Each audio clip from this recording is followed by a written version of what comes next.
This is where we do something called a community moment, where someone from our community shares a thought for the day. It could be really just about anything. Sometimes it's your story to free thought, your kind of the journey of your life. Sometimes it's a book you've read, some ideas you've been working with. And today's presenter is you've seen her already, our director of music at Houston Oasis, and she's going to talk to us about an interesting topic, it sounds like: the structure, care, and feeding of the human voice. So let's welcome TC back to the podium. Oh yeah, you can bring it back up again. All right, thank you. And I really am going to talk to you about music this time. I'm not going to fake you out with a presentation on how to buy a new car. I'm going to try to make this fast. It's difficult to talk about what I do for a living in 15 minutes. It is difficult, but and I'm not going to give you a vocal lesson. I'm not going to make anybody sing. You don't. I could, but no, we're not going to do that. I do have a little bit of education in my subject this time around. I do sing for a living. I don't do a lot of public speaking except in this particular kind of venue. But when I was about 5 years ago, I had some really, really serious trouble with my voice. I was playing 4 or 5 gigs a week. Those gigs were 4 hours long a piece, 10 p.m. to 2 a.m., that kind of thing, in smoky bars and whatnot. And I lost the use of my voice for about 6 months. I couldn't even speak. It was so bad. And because I had changed my identity at that point, away from working in the oil business to becoming a full-time musician, my whole identity got wrapped up in being able to sing. And if I couldn't sing, I didn't know who I was. And I fell into a really bad, catastrophic depression on account of it, because I thought, well, now I can't go back to my old job. I've been away too long, and I've lost my voice, and I just don't know what else I would do. I can't even talk on the phone, and I really didn't have a good time with that. And maybe most of you don't have to rely on your voices to do what you do for a living, but believe me, if you ever lost your voice, it would change your lifestyle. And it's important, as important to me as vision or anything else I have. I couldn't imagine living, honestly.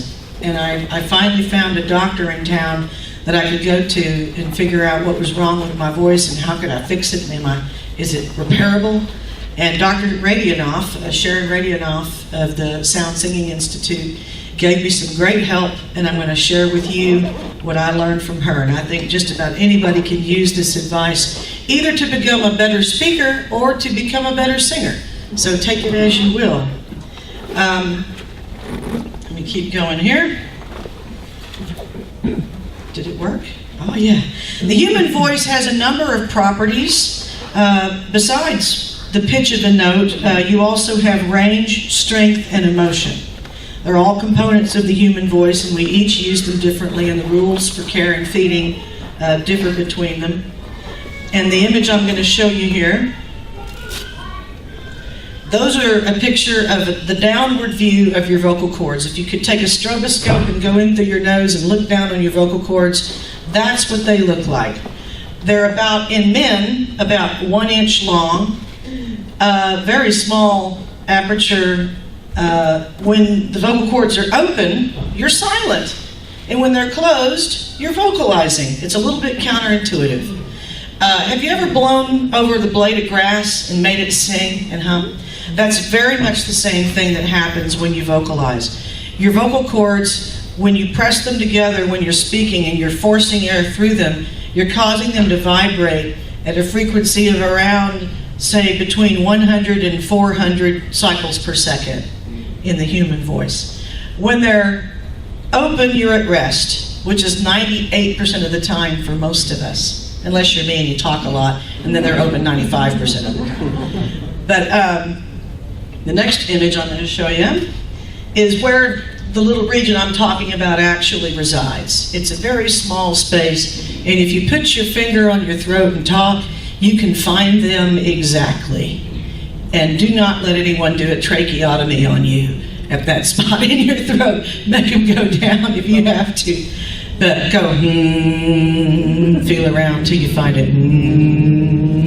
You'll know where that is, okay? 'Cause that's not singing. It's okay. So, hey, that was pretty quick. All right, we're making time. Male vocal cords, like I said, are maybe an inch long, and they typically produce a frequency range between about the second F below middle C to about the first F above middle C. If you had a keyboard, that's what it would look like. That's the typical male voice range. And in women, it goes from about the G below middle C to the second F above middle C. There's a little bit of overlap in the middle. Now, children sing from about the octave above middle C. They have a kind of narrow vocal range, and most children's songs are written in the key of C for that reason. Yeah. And most popular music, and the melodies within popular music, are written with notes between that G and that F, because most people, male or female, can access those notes. So all the hit songs, that's where they live, right there. Right. The Bee Gees. Well, unless you're the Bee Gees, right. Now, that's my range. On a good day, I might be all over the place depending on how good I feel that day, or whether I have any swelling or inflammation or a virus or whatever. Now, there are injuries and illnesses that can happen to singers and people who speak for a living. And the image on the left is kind of like porn to an otolaryngologist or anybody. But those are your vocal cords when they're closed, okay? When you are speaking, that's pretty much what they look like. These are healthy vocal cords. And you can tell that they're healthy because their little edges are straight, and you know they would close completely. This is of a young man. This was taken by stroboscope by Dr. Stasny at the Vocal Institute. And I guess the guy was just coming in for a checkup. But if he sings, he probably sings beautifully, with a really even tone, with little or no raspiness at all. That's what you want, if you're a singer. This next image is of me. That was my stroboscope when I was ill. And that big protrusion on the left is a vocal cord cyst that popped up purely by chance. When you get a cyst, you can get a cyst anywhere on your body. You can get one on your back, on a finger. I just had the really rotten luck of having a cyst pop up in the center of my vocal cord. And the swelling on the other side beneath it is what we call a reactive nodule, where when the two vocal cords were colliding and rubbing against each other, the other side flared up. So I couldn't close my vocal cords for a vocalization at all. And now if that cyst had been fluid filled, I could have drained it periodically, and maintained a condition, but it was mostly a solid mass, so I only had a few choices about what I could do to address that. It was just rotten luck. This next image is also of me when I had teacher's nodules. It just comes from simple overuse. And they get two little tiny cysts there. You can see them outlined where they touch, and they won't allow the vocal cord to close completely. So I got a little bit raspy when I had that. The other image, it was horrible. And the last image is also me when I had a little, like a viral infection. And you can see where the cyst was trying to come back. There's that little swelling on the upper left. I think maybe I'll just sit here instead of blocking your view. Are these all at the same time, TC? No. These are in intervals. The big cyst was about 5 years ago. The teacher's nodules were a couple years after that, and I went back again when I had some laryngitis over having a viral infection. Now, let me see if I can get this to show up right. Now, for the first two conditions, you could use surgery to fix it. You could use some vocal coaching or retraining, would address those kinds of problems. For the nodules, you could go either way, but for inflammation, you just need rest, breathe steam, take an anti-inflammatory or a corticosteroid. I got the cyst to go away by doing a vocal regimen rather than surgery, because Julie Andrews at that point had just had surgery and hers got botched. Remember when she lost her voice? And it was a tragedy, because she was one of the finest voices on earth. She never got a second opinion. She went to the first doctor she came to. The guy screwed up her surgery, and she will not sing again. She's just gotten to where she can speak. You know, and it's a shame, because remember Mary Poppins, right? That's who I'm talking about. What a loss, right? And Joan Rivers, who died just a week or two ago, during a vocal cord procedure, had an unauthorized surgery on the spot, and if she had gotten a second opinion, she might be alive today, right?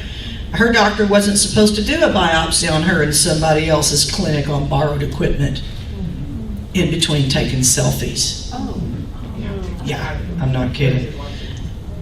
Anyway, I was able to get my voice back because I had to become a little bit more aware of my own biology, manage my condition, use vocal warm-ups, because I had never really seriously done that even as a professional singer. Now I do. And here's the last slide. These are things anybody can do to become a better singer. Don't sing until you're fully awake in the morning. I usually have a really good voice in the morning, and I'm tempted to sing in the shower, you know, but if you haven't warmed up your voice properly, you shouldn't attempt it. You can drink alcohol as a professional singer, just don't do it immediately before the gig or during the set, because alcohol drives water away from your vocal cords, and you need phlegm, you need moisture on your vocal cords to keep, when they collide, to cushion that collision. Because you remember, you're colliding your vocal cords 400 times a second, right? To keep the wear and tear down. And when you are ill, don't whisper, because whispering forces air between your vocal cords in an unhealthy, clattering kind of way. Write it down if you have to express something, or type it, or email, or text, or hold up a sign, or whatever. But whispering is the absolute worst thing you can do for your voice, especially when you're ill. Resist the temptation to whisper. And don't sing in your car. Because when you sing in your car, as much fun as that is, you're having to defeat the noise of the air conditioner, road noise, if your windows rolled down, the wind. You're going to try to sing louder than the radio, right, to hear yourself. These are all bad habits that lead to abuse of your voice. And over time, your voice is going to change. The less you whisper and sing over loud noises, the longer your voice is going to last. And don't imitate other singers in the karaoke booth, okay, because you're going to pick up their bad habits. And maybe they know how to sing, and maybe they, I mean, I'm sure they sound great on the recording because they spent 15 hours recording a 3-minute song. But you're trying to do the same thing in 3 minutes, which is going to overtax your voice. Don't imitate other singers. If the key is too high and you're straining, change the key. They have software for that now. Change the key of the song down into a range where your most powerful note is comfortable in that song. Do not sing when you are ill or on medication unless it's really important. I had to sing for an award show for another songwriter who was up for an award. He didn't sing. I was his vocalist. I had a sore throat that weekend, but it was really important to him. So I went ahead and you know, worked my way through it. But it was not a good idea, generally speaking. Unless it's the Grammys, just tell them sorry, I have to cancel. Now, the effects of smoking on vocal performance are debated between smokers and non-smokers, naturally. It does vary wildly from individual to individual whether or not it will bother you. But the risk of cancer is always present anywhere between your lungs and your lips and your mouth at any time. So if you're going to make the decision to smoke as a singer, you better make that decision an informed one. Okay, and go to your doctor frequently. I'm not going to give you a sermon about smoking. I'm the last person on earth who's qualified to do that. Now, things you can do to be a better singer do include warming up. And my favorite warming up vocal exercise is what we call the circular E. And I learned the circular E from a woman named Debbie Beinhorn, who was Garth Brooks' vocal coach when he recorded his album, Nothing But the Taillights. And if you want to play with it at home, feel free. It's a much healthier way of warming up than you would have learned in high school choir.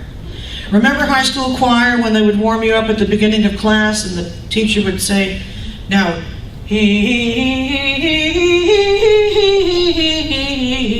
that's a very percussive way to work with your voice. When you're changing tones abruptly like that, that causes a small trauma every time you do it. A better way to warm up your voice is to start with a low note, somewhere down near, for me, it's down there, somewhere nice and deep.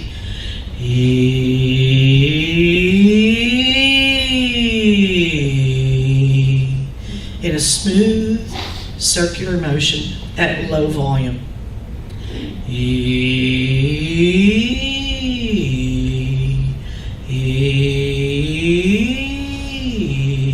Until you get to the comfortable top of your range, and then circle your way back down. It should look like a corkscrew if you could visualize it, right? That's a good way. And expanding your lower range actually expands your upper range at the same time. You don't have to screech to get to the top. It's easier to stretch your vocal cords by vocalizing with your chest voice, right? Down where you can feel it vibrate in your sternum. In the middle of your voice, it'll vibrate here. In your head voice, it'll vibrate here. You know, your vocal resonant point travels with the frequency up and down your biology. It really does work that way. Now, the last part, myths. I love the myths. Some people say you should not eat anything before you perform. Oh, how can you eat before you perform? Doesn't it hurt your voice? Again, it's very individual. Doesn't bother me. And I've been singing professionally for 15 years. I eat all the time before performances. Your mileage may vary. But other people say you should not drink cold liquids before performing because your vocal cords are stiff or they're inflexible. And in fact, the Vienna Boys Choir used to have a rule that the boys in the choir, this world-class church choir, were not allowed to drink fluids below 72 degrees before a show because they were afraid that these fragile young voices would somehow not be able to adjust to the temperature extremes of 72 degrees. Well, it's hogwash, of course, because when you are drinking ice water or iced tea, it only takes about 30 seconds for your voice to reacclimate and come back to the same temperature it was, because you've got your big arteries flowing around there. It'll warm up quickly. Just like I said, if you obviously feel cold in your throat, okay, wait a minute and then sing. But that's kind of a myth that you can't have ice water. Another myth is that women do not have access to the falsetto voice range. Nonsense. We have 4 vocal registers available to us as human beings. We have our chest voice, we have our throat, voice, our head voice. We also have something called the whistle range, which is Mariah Carey uses it very famously on her recordings, and I'm not even going to attempt that, okay? It's not something I've developed. But if you get on YouTube and look up the video for the opera Queen of the Night, scroll ahead to about 2 minutes, and you're going to hear, oh, it's amazing. In fact, in the movie Bruce Willis was in, The Fifth Element, the opera singer, that's her real voice. She's only a little bit pitch corrected in the movie, but that is a whistle register, if you ever wanted to hear what that sounds like. There's a few singers that have access to all 4. Toni Braxton, Mariah Carey come to mind, and that woman in the Fifth Element, whatever her name is. I can do 3 registers, generally on a good day. Down here, I can get down there and stay there. I used to sing bass for the barbershop chorus I used to be a member of. Later on, when I was aging, I thought my voice would deepen like my mother's did, but my voice actually got a lot higher because I train it, right? Your voice doesn't have to deepen with age. You can raise your vocal register if you care to. And milk. Oh, I love this one. Don't drink milk. Milk is gummy and it stays on your vocal cords. No, milk protects your vocal cords. In my case, the phlegm actually is a cushion for me. It soothes my voice before I want to sing. Don't choke on it before a performance, but milk is fine. You know, don't let it curdle in your throat. But other than that, you can drink milk. And people go, well, when you feel ill, you should have lemon juice and hot tea and honey and have these cough drops. No. Lemon juice will strip the phlegm off your vocal cords, okay? So will honey, in a way. The sugar can dehydrate your vocal cords. It drives water away. Cough drops are the very worst. What are cough drops for? They're not for your throat, they're for your nose. And antihistamines and cough drops do nothing but drive water out of your system so that you can breathe, but that has nothing to do with your vocal cords. In fact, these sprays that they sell, Singer's Secret, glycerin sprays, whatnot, that you can buy and spray in your throat, they might make you feel good for a minute, but they're not touching your vocal cords at all, because your glottis keeps you from swallowing things into your air pipe, right? You ever get water in your air pipe and you have to hack it up, or you get food down the wrong pipe? Your body, there's nothing you can put in your mouth that will ever touch your vocal cords. It's impossible. If you want to have a therapy that you want to put on your vocal cords, you're going to have to snort it. You're going to have to. Warm salt water is lovely. My dad used to make us irrigate our sinuses all the time when I was a kid, and I'm not kidding you. He'd make a glass of warm water, put a teaspoon of salt in it, he'd say, snort this. And I'd go in my nose and I'd cough and hack, but it was the only thing that would get down at the back of your throat. It was an old home remedy that actually worked. But that's the only way you can get anything on your vocal cords. So, again, to review, if you're going to speak deliberately. Don't be lazy like me and slur your words, or speak distinctly when you speak. It's better for your vocal cords. Put on your radio announcer's voice, which you're fixing to hear a great one here in a minute. Put on your radio announcer's voice. It's healthier, it's a more efficient way of colliding your vocal cords. Don't be lazy when you speak. Stand up when you speak so that you have enough lung capacity and enough freedom for your diaphragm to move the air around. When you sing with your whole voice. Use all of the air in your lungs at each phrase, even if you're singing softly. Exhaust your air supply. You'll sing better that way. When you sing and you choose your musical selections, choose selections whose lyrics you can believe. Something that fits your value system. You'll deliver it better and more convincingly if you have material that you buy, all right? You can sing a song that is popular, and that's one thing, but no one's going to believe you if they don't feel it. And that's part of the emotional range of your voice, right? So there's lots you can do to improve yourself as a singer and as a speaker. And stay on that mic and use it. Get close to that mic so that you don't have to work your voice. You're working the message, which is really what you need to do. So when you're up here and you have your own community moment, stay on the mic like this. Because if you can't hear yourself in these speakers, neither can we out in the audience, right? And that's all I'm going to tell you today about that. Maybe one day we will do a singing workshop, but I'll save that for another time. Thank you.